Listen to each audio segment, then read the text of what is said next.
திருவிழான்னு வந்தா இவ கோயில் வர மாட்டா, அரிச்சந்திரம் போல இவ போய் பேச மாட்டா, கண்ணகிய போல இவ கோவப்பட மாட்டா.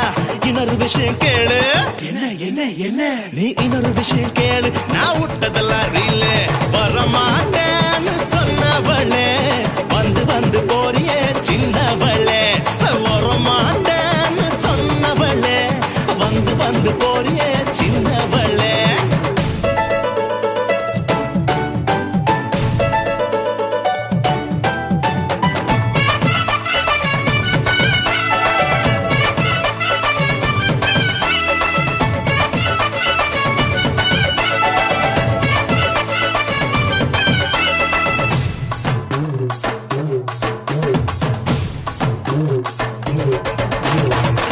மீட்டர் போல இவ சூடு காட்ட மாட்டா, கிளின்டன் டாக்டர் போல இவ பீட்டர் உட மாட்டா, டென்ட் கொட்டா போல இவ